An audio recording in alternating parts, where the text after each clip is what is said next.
حضرت بشر عافی رحمت اللہ علیہ سے سارا زمانہ پیار کرتا تھا. بغداد کا ایک تاجر کہتا ہے مجھے نہیں بابا اچھا لگتا تھا. ہمارا اپنا اپنا ذہن ہے نا, ہم کہتے ہیں میں نے جدھر ساری دنیا جا رہی ہے وہاں نہیں جانا. کہتے ہیں کہ وہ بابا مجھے نہیں اچھا لگتا تھا, حالانکہ سارا بغداد عزت کرتا. کیوں نہیں اچھا لگتا تھا؟ کہتے ہیں اس لیے کہ بابا نہ صرف فرض مسجد میں پڑھتا تھا, باقی نماز گھر جا کے. تو میں کہتا تھا اتنا ولی ہے تو باقی بھی مسجد میں پڑھے. کہتے ایک دن میں نے کہا جسوسی کرنی ہے اس کی, جو کہ اسلام میں منع ہے. کہتے حضرت بشر عافی رحمۃ اللہ علیہ نے جمعے کے فرض پڑھے, فرض پڑھ کے نکل گئے دوڑ کے. فرماتے ہیں میں پیچھے ہو گیا. میں نے کہا آج میں نے سنتیں چھوڑ دی ہیں پر اس کا پتہ کرنا ہے, سنت نفل بعد میں پڑھوں گا. کہتے ہیں حضرت بشر عافی جلدی سے نا ایک کباب والی دکان پہ گئے, وہاں سے کباب خریدے. اور میں نے کہا بوڑھے کی عمر دیکھو اور اس کے ذائقے دیکھو, اس عمر میں بھی کباب کھائے گا. اوئے ہوئے, مولوی کو روٹی نے ستایا تھا اس لیے سنت اور نفل چھوڑ آیا ہے. کہتے ہیں تھوڑا سا وہ آگے بڑھے تو نان بھائی کی دکان سے نا نان خریدے. میں نے کہا دیکھو یار, دیکھو اس کے ذائقے, گرم نان کھائے گا. بہت سارے لوگ بغداد میں رات کی روٹی کھاتے پر یہ گرم کھاتا ہے. کہتے ہیں حضرت وہ نان اور کباب لے کے نا جنگل کی طرف مڑے تو میرے دل میں خیال آیا یار بڑا ہی اس آدمی کا عجیب ذہن ہے, یہ اب سبزے پہ بیٹھ کے یہاں موج کرے گا, کھائے پیے گا, اور سنت نفل چھوڑ دی. اللہ ہزاروں مرید ہیں. کہتے ہیں حضرت جنگل میں داخل ہوئے, تھوڑا سا سفر کیا تو کچی آبادی آ گئی. کچی آبادی, ایک کچے مکان کی ٹوٹا ہوا دروازہ, باہر سے کنڈی لگی. بغداد کے ننگے پاؤں چلنے والے ہزاروں مریدوں کے اس پیر نے کنڈی کھولی, اندر گئے. ایک فالج زدہ بابا جی بیٹھے. کہتے ہیں حضرت بشر عافی نے اپنی پگڑی کھولی اور اس آدمی کے منہ سے پانی نکل رہا تھا, رال ٹپک رہی تھی. کہتے ہیں پہلے اپنی پگڑی سے منہ صاف کیا, پھر پیالے سے پانی ڈال کے منہ دھویا. پھر حضرت اس کے ٹانگوں پہ کپڑا ڈال کے روٹی کا لقمہ توڑ کے اس کے منہ میں ڈال کے کہنے لگے بابا ناراض نہ ہونا, جمعے والے دن مجھے دیر ہو جاتی ہے, ابھی تو میں نے سنت اور نفل بھی پڑھنے ہیں, ناراض نہ ہونا مجھے دیر ہو جاتی ہے. کہتے ہیں وہ بابا رو پڑا اور کہنے لگا بشر یار 14 سال ہو گئے تو روز آتا ہے. 14 سال, یہ 1 صدی کا قصہ ہے, 2-4 برس کی بات نہیں. 14 سال سے تو روز آتا ہے. میں پتہ نہیں کب تک لاش بنے پڑا رہوں گا, تو کب تک آئے گا؟ حضرت بشر عافی نے بابے کے آنسو پوچھ کے کہا بابا فکر نہ کر, آج کے بعد یہ جملہ نہ کہنا کہ تو میرے لیے بوجھ ہے. فرمایا لوگ سمجھتے ہیں کہ میں نے عبادت کر کے مقام پایا ہے, لوگ سمجھتے ہیں میں نوافل زیادہ پڑھتا ہوں, دنیا جانتی ہے کہ میری رات کی تسبیح زیادہ مضبوط ہے, پر میں ان میں سے کوئی بات بھی نہیں. میں تو تیری نوکری کرتا ہوں تو اللہ نے میری عزتوں میں اضافہ فرما دیا ہے. سوچ ہی صاف نہیں, نظریہ ہی ٹھیک نہیں, فکر ہی ٹھیک نہیں. اسلام نظریے کا مذہب ہے, سوچ کا. مسند امام احمد بن حنبل کی حدیث سنی, حضرت انس بن مالک فرماتے ہیں جب انسان نے روزہ رکھا ہوتا ہے نا تو روح ویسے ہی پاک ہوتی ہے اس کی. میں نے یہ سوچا کہ کچھ باتیں ایسی کی جائیں جس سے تھوڑی سی سوچیں بھی تبدیل ہوں, کچھ سوچوں کا وضو, سوچوں کا غسل, افکار و نظریات کی بھی بات ہو. ہم سمجھتے ہیں کہ شاید کثرت عبادت اصل ہے. اقبال کہتے ہیں یہ ذکر نیم شبی, یہ مراقبے, یہ سرور, تیری خودی کے اگر نگہباں نہیں تو پھر کچھ بھی نہیں. تیری خودی کے اگر, اور پھر عام چیز نہیں کہا یہ ذکر نیم شبی, سویرے سحری کا ذکر, یہ مراقبہ, یہ جو تو گھنٹوں اللہ کی یاد میں بیٹھا رہتا, یہ سرور. کہتے بے کیف عبادت نہیں, سرور والی. یہ ذکر نیم شبی, یہ مراقبے, یہ سرور, تیری خودی کے اگر نگہباں نہیں, اگر تیرے نظریے کو نہیں بدل سکے, تیری سوچ نہیں بدل سکے, تیرا ایمان مضبوط نہیں کر سکے, تیری خودی کے اگر نگہباں نہیں تو پھر کچھ بھی نہیں. اور خرد نے کہہ بھی دیا لا الہ الا اللہ تو کیا حاصل, دل و نگاہ, دل و نگاہ, دل و نگاہ اگر مسلمان نہیں تو پھر کچھ بھی نہیں. دل و نگاہ. اقبال کہتے ہیں ایک دل کا کلمہ پڑھ, دوسرا نظر کا کلمہ پڑھ, ان پہ پابندی لگا.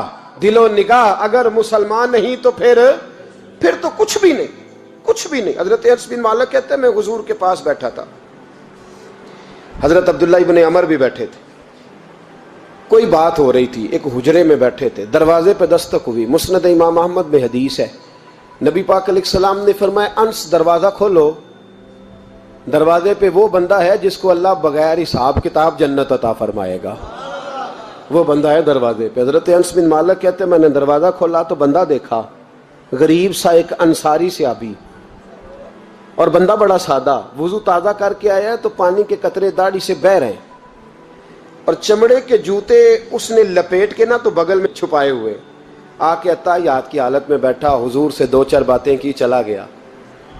ہم اس کا رنگ دیکھتے رہے اور مصطفیٰ کا کرم دیکھتے رہے۔ اس کو حضور نے جنتی کہا ہے۔ کہتے ہیں اگلے دن اسی ٹائم اسی وقت ہم حضور کے پاس بیٹھے تھے، پھر دروازے پہ دستک ہوئی، حضور نے فرمایا دروازہ کھولو، دروازے پہ وہ بندہ ہے جسے اللہ بغیر حساب کتاب جنت عطا فرمائے گا، بغیر حساب۔ کہتے ہیں دروازہ کھولا،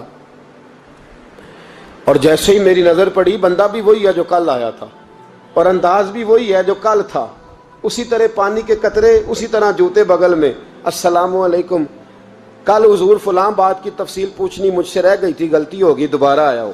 اس نے اپنی گفتگو کی، چند جملوں میں بات سمیٹی، چلا گیا۔ فرماتے ہیں اتفاق کی بات کہ دن تیسرا، بندے بھی ہم دونوں، میں اور عبداللہ ابن عمر۔ حضرت انس بن مالک کہتے ہیں دونوں بیٹھے تھے، سیم ٹائم سیم ڈے۔ پھر دستک ہوئی، حضور نے فرمایا دروازہ کھولو، اور مسکرا کے فرمایا دروازے پہ وہ بندہ ہے جسے اللہ بغیر حساب کتاب جنت عطا فرمائے گا۔ کہتے ہیں کھل اٹھے ہمارے چہرے، باہر گئے، دستک ہوئی تھی، دروازہ کھولا۔ فرماتے ہیں مجھے یقین تھا وہی ہوگا جو 2 دن پہلے آیا تھا، اور میرے یقین کے مطابق ہی کام ہوا، وہی بندہ تھا جو کل بھی تھا، جو پرسوں بھی تھا، حالت اور کیفیت اور انداز بھی وہی تھا۔ پانی کے قطرے بہہ رہے ہیں، اور اس شخص نے جوتے بغل میں دبائے ہوئے خدمت میں حاضر ہوا، بیٹھ گیا، بات چیت کی، چلا گیا۔ حضرت انس بن مالک کہتے ہیں تھوڑی دیر ہوئی تو حضور بھی تشریف لے گئے۔ حضرت عبداللہ ابن عمر مجھے کہنے لگے یار ویسے کتنے اس کے نصیب ہیں، کتنے نصیب ہیں، کوئی آیا لے کے چلا گیا، کوئی آیا لے کے چلا گیا، کوئی عمر بھر بھی نہ پا سکا، میرے مولا تجھ سے گلا نہیں، یہ تو اپنا اپنا نصیب ہے، یہ تو اپنا اپنا، اور نہ کسی کے حال پہ طنز کر، نہ کسی کے غم کا مذاق اڑا، وہ جسے چاہیں جیسے نواز دے، یہ مزاج لطف رسول ہے صلی اللہ تعالی علیہ وسلم۔ کہتے ہیں ہم لوگ گفتگو کرنے لگے، عبداللہ ابن عمر مجھ سے کہنے لگے یار ویسے پتہ کرنا چاہیے یہ کون سا عمل کرتا ہے، پتہ کرنا، جیسے ہم نہیں پتہ کرتے کہ یہ بندہ بڑا چمک گیا، پتہ کرو کون سا کاروبار کرتا ہے، ذرا اس کی جاسوسی تو کرو۔ اور بندے بھی بڑے سمجھدار ہیں، وہ سائیڈ بزنس نہیں بتاتے، وہ کہتے ہیں وہ جو میرا علیحدہ ہے وہ نہیں بتانا، کہیں یہ نہ شروع کر لے۔ حالانکہ انسان کے پاس جو خوبی، جو اللہ نے اسے دولت دینی ہوتی ہے، وہ اپنا اپنا نصیب ہوتا ہے، وہ گھر میں بیٹھے بھی اللہ عطا کر دیتا۔ وہ کہتے ہیں کہ پتہ کرو کیا عمل کرتا ہے، تو حضرت عبداللہ ابن عمر کہتے ہیں میں اس کے پیچھے ہو گیا، اس سے سلام لی، تو میں نے کہا مجھے 2-3 دن کے لیے مہمان بنا لو گے، مان نہ مان میں تیرا مہمان، 2-3 دن کے لیے مہمان بنا لو گے؟ تو کہتے ہیں مجھ سے کہنے لگا کوئی گھر میں جھگڑا ہو گیا، کیونکہ پڑوس میں تو تمہارا، قریب ہی تو تمہارا گھر ہے، میرے مہمان بننے کو جھگڑا ہے؟ تو میں نے کہا چلو ایسے ہی سمجھ لو، پر مجھے مہمان بنا لو۔ کہتے ہیں میں 3 دن اور 3 راتیں اس شخص کے ساتھ رہا، وہ کتنا صدقہ کرتا ہے میں نوٹ کرتا رہا، نماز کتنی پڑھتا ہے، اس کا کیا، میں چاہتا تھا کہ وہ عمل مجھے ملے، اس کی برکت سے مصطفیٰ نے اسے 3 مرتبہ جنتی فرمایا ہے، تاکہ وہ کیفیات مجھے بھی ملیں۔ حضرت عبداللہ ابن عمر کہتے ہیں کہ میں نے کوئی خاص چیز نہیں دیکھی، وہ عشاء پڑھتا تو فجر تک بستر پہ کروٹیں لیتا، اور میں الحمدللہ اٹھ کے تہجد بھی پڑھتا، نوافل بھی پڑھتا۔ کہتے ہیں وہ 1 سپارہ پڑھتا، میں 3 پڑھتا۔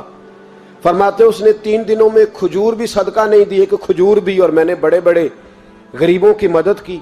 میں کہنے لگا کہ عمل تو میرا زیادہ ہے اس سے، پھر خوبی کیا ہے؟ خاص توجہ کرنا، اسلام اور دین کا جو فکری اساس، جو فکری اساس ہمیں صحابہ نے دی۔ حضرت عبداللہ ابن عمر کہتے ہیں میں نے تیسرے دن اسے کہا بھائی اللہ تیرا بھلا کرے، تو نے بڑی خدمت کی، میں نے جانا ہے میرا کوئی جھگڑا نہیں ہوا تھا، میں تو بس تیرا عمل دیکھنے آیا تھا کہ تو عمل کیا کرتا ہے۔ تو وہ صحابی کہتے ہیں مجھے کہنے لگے یار تو میرا عمل دیکھنے آیا تھا، مجھے بتا تو صحیح کیا نے، اور کیوں دیکھنے آیا میرا عمل، تجھے کیا ضرورت پڑی میری جاسوسی کی؟ تو کہتے ہیں مجھ سے جب اس نے سوال کیا تو میں نے اس کو کہا بھائی تو 3 دن آیا ہے نا ہم بیٹھے ہوئے تھے؟ کہا ہاں میں آتا رہا ہوں۔ کہا 3 دن نبی پاک نے فرمایا اللہ تجھے بغیر حساب کتاب جنت عطا فرمائے گا۔ تو میں چاہتا تھا کہ میں ذرا جاسوسی کروں، ذرا دیکھوں، کھوج لگاؤں کون سا ایسا عمل ہے، آپ بھی ذرا دھیان دیجئے گا، کون سا ایسا عمل ہے، حالانکہ تو عشاء پڑھتا ہے اور اٹھ کے فجر پڑھتا ہے، میں تہجد بھی پڑھتا ہوں، تیرا سپارہ 1 ہے میرے 3 ہے، کون سا ایسا عمل ہے جس کے سبب تجھے جنت ملے گی؟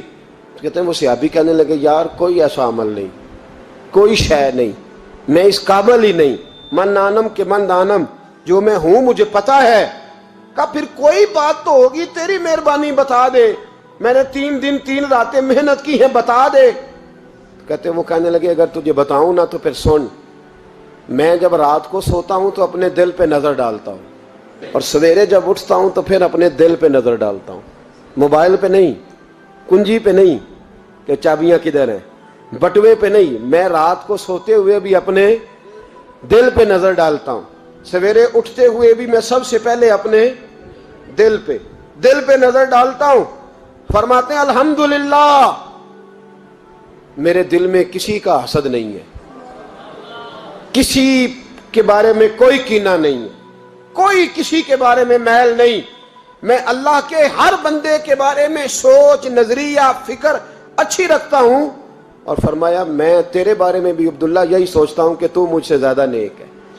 الحمدللہ اس وقت بھی میرا ذہن یہ ہے کہ انس بن مالک مجھ سے زیادہ پرہیزگار ہے، اس وقت بھی میری سوچ یہ ہے کہ محبوب کے سب صحابہ میں سب سے کمزور میں ہی ہوں۔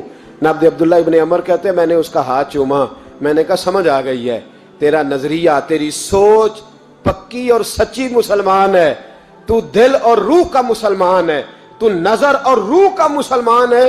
یہ سبب ہے کہ اللہ کے رسول نے زمین پر چلتے ہوئے بھی تجھے 3 دفعہ جنت کی بشارت عطا فرما دی۔